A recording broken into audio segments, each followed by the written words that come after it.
Enzo Recto, kalaban ang katiwalian at kasinungalingan, kakampi sa katotohanan at kabutihan.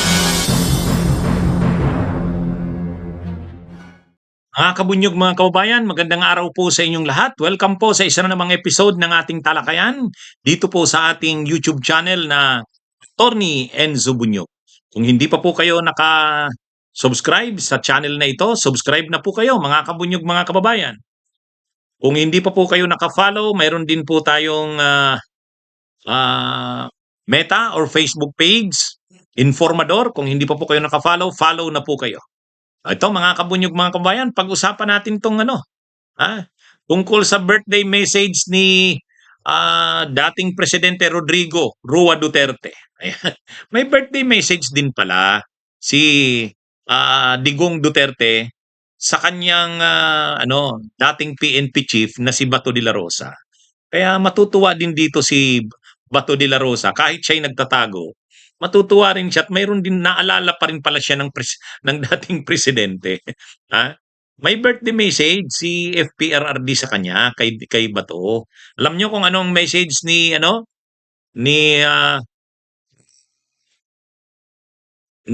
Digong na Duterte? Ang message ni Digong galing ito kay Sara Duterte kasi si Sara Duterte nandun pa sa The Hague, the Netherlands. Happy birthday, Senator Bato. Magpakatigas ka na parang bato. Siguro, siguro si Digong alam niya ang pinagdadaanan ni Bato de la Rosa ngayon. Alam yan.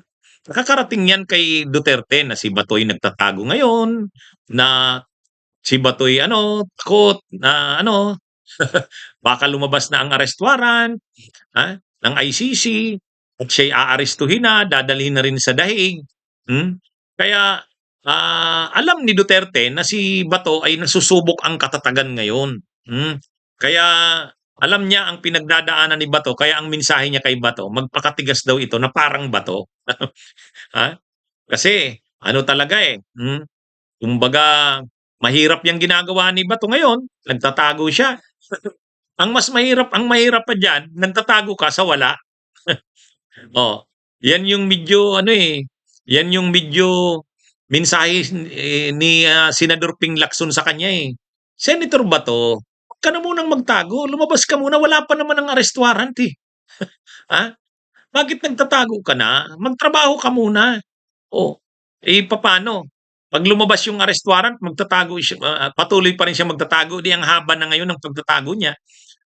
Binantaan na siya ni dating Senador Sani Trillanes. Kapag sa susunod pa raw ng mga buwan, nagtatago pa rin si Bato, magpa-file na daw siya ng ethics complaint at mahihirapan yan.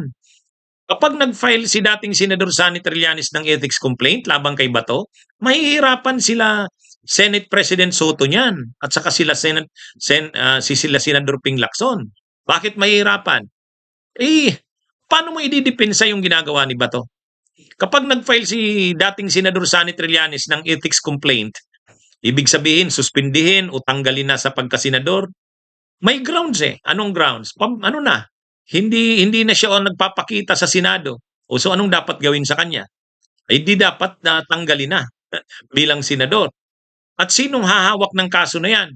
Si JB Ejercito kasi siya yung chairman ng Ethics Committee. Ngayon nga lang problemado na rin si JB Ejercito. Kasi may final din na ethics complaint laban kay Chis Escudero, hindi niya naaaksyonan. Ngayon, ang ginawa ni Attorney Marvin Aceron, siya na rin ang kinasuhan sa ethics complaint. Itong si JB Ejercito. Kasi sabi ni Attorney Marvin Aceron, constitutional duty mo yan.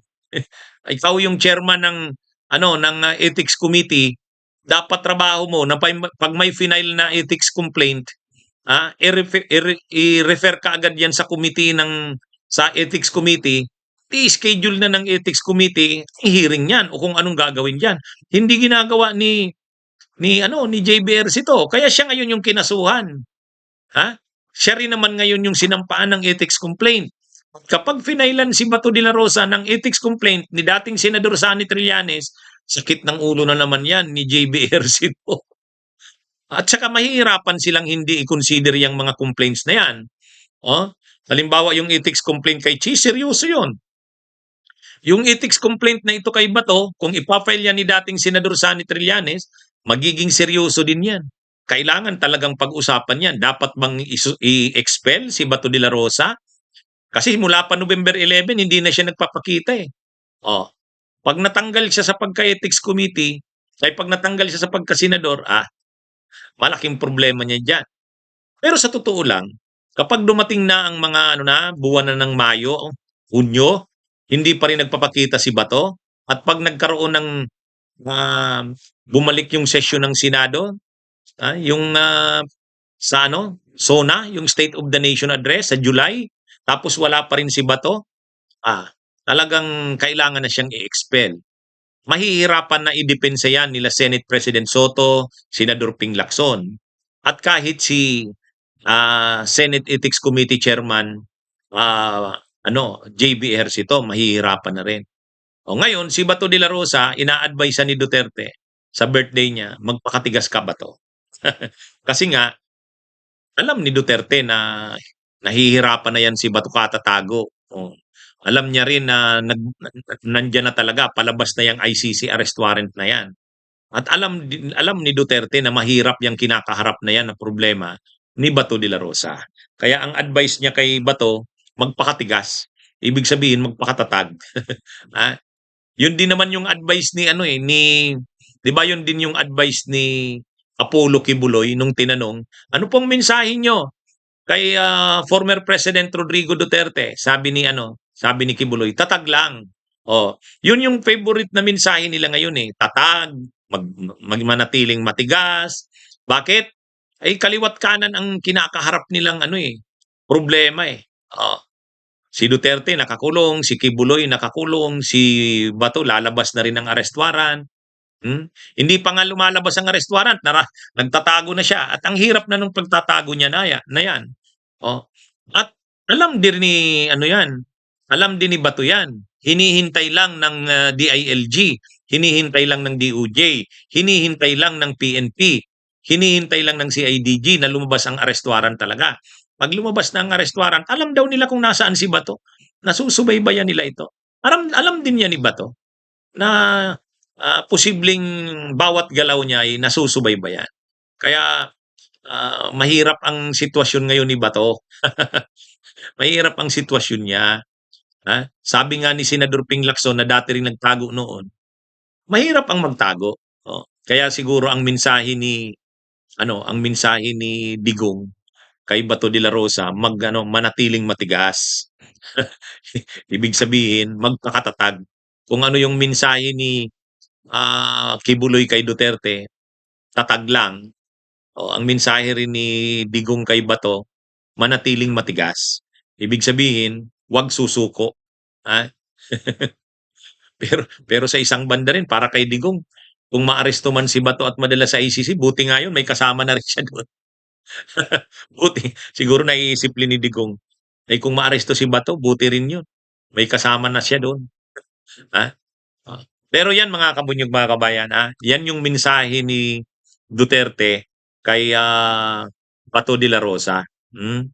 Senator Bato, happy birthday, magpakatigas ka na parang bato.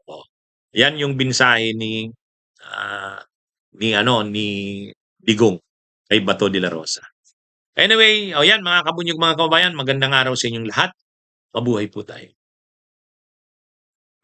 Bunyog, bunyog, halikan na kasama ka. Bunyog, kapag buklod ay may pag-asa. Luzon, Visayas, Mindanao, isa ang pananaw. Sa bagong Pilipinas ang bunyog isisigaw. Bunyog.